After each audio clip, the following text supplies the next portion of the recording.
Shorthand, English, high speed, 180 words per minute. Trial dictation for 2 minutes. 15 seconds left.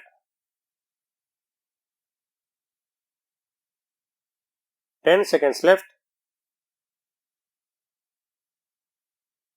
5 seconds left. Begin. Mr. Speaker, at the outset I would like to thank you for giving me the opportunity to say a few words on the last sitting of this August House. We are about to face the general elections in the next few months. During the last 5 years, we have had many different moments. We had occasions of joy and also instances where there was fierce debate between the honorable members from both sides of the House.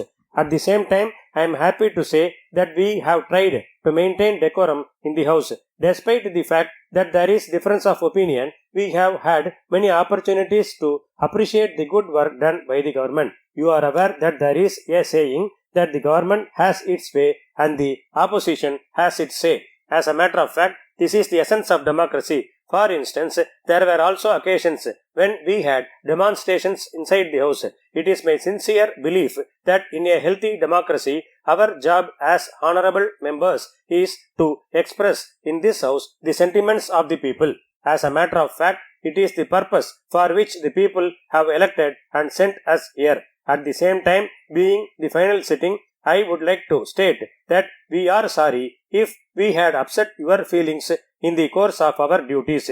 I think it would be appropriate to mention here that during the entire 5 years of this House, we have given full cooperation to the Honorable Speaker in conducting the proceedings. On this occasion, I would like to thank the Chair for being kind to us all these years. Now our future lies in the hands of the people. We are to face elections in a few months. I think that the people would take their decision based on what we have done in the last 5 years. I would like to bring to your kind attention that the expectations of the people have grown larger. The people are much educated now and want action as soon as possible. So, it is the duty of honorable members both from the ruling party and the opposition to fulfill their dreams.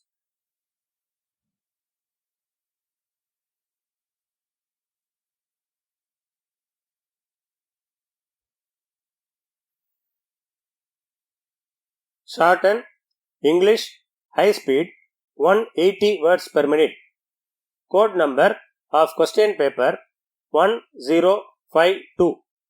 1052. Candidates should transcribe the passage into longhand verbatim. 10 marks are reserved for shorthand performance.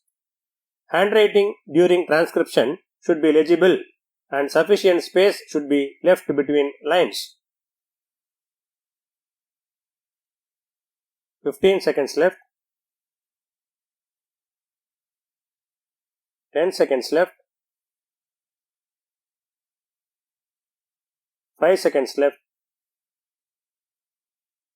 Begin. Speaking in the Lok Sabha, an honorable member from the opposition said, Mr. Speaker, sir, I would like to first of all thank you for the opportunity given to me to speak on the demands for supplementary grants. The first point I would like to bring to the notice of the House is regarding COVID pandemic. During that time, the government announced the self-reliance scheme.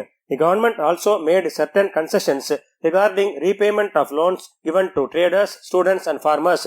However, I find that the people were given only more time but not waiver of loans. I would therefore like to request the government to bring out a white paper on the stimulus package. Secondly, I would like to touch upon the subjects of airports and seaports. I find that the government is now encouraging the private sector to set up and maintain airports.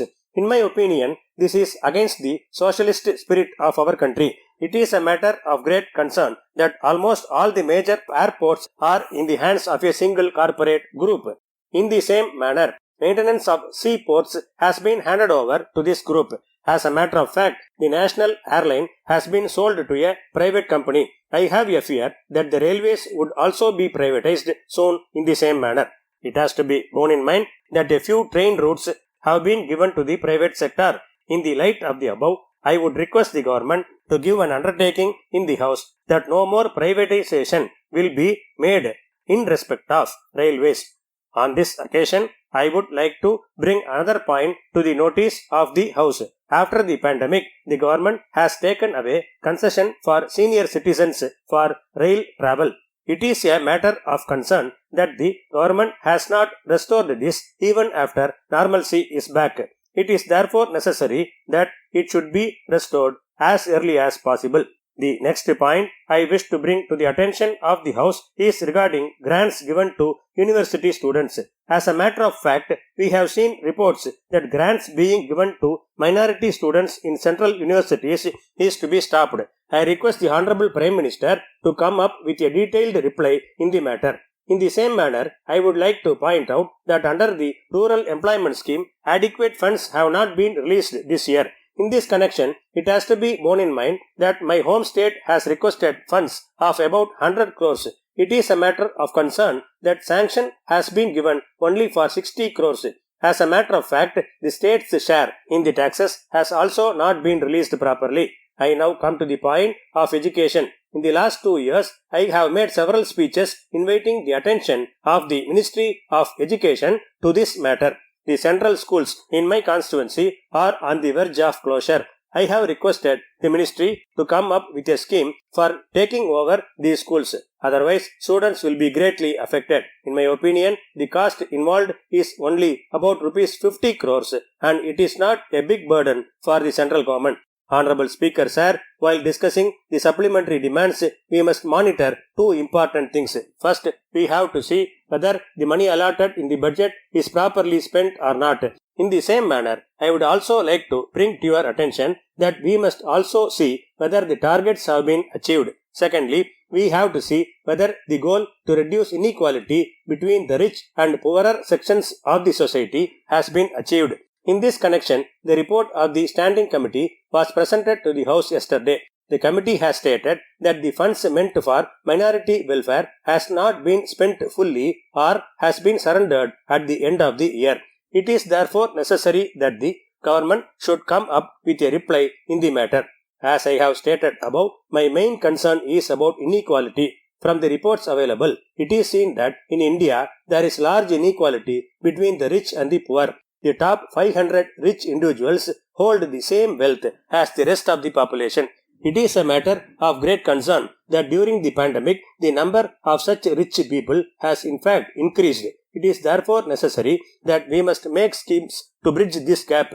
Coming to the next issue, I would like to state that the government had promised to double the income of farmers within 5 years. However, it is a matter of concern that this scheme is not there in this year's budget. Agriculture has been allotted only 3% of the total budget expenditure. We should remember that ours is an agricultural economy. Crores of small farmers are involved in this sector. It is necessary that the funds for this sector should be doubled in the years to come. This should be started at an early date so that they may be able to get the benefits as soon as possible. Honorable Speaker, sir, I would conclude my speech with these words, thanking you for the opportunity.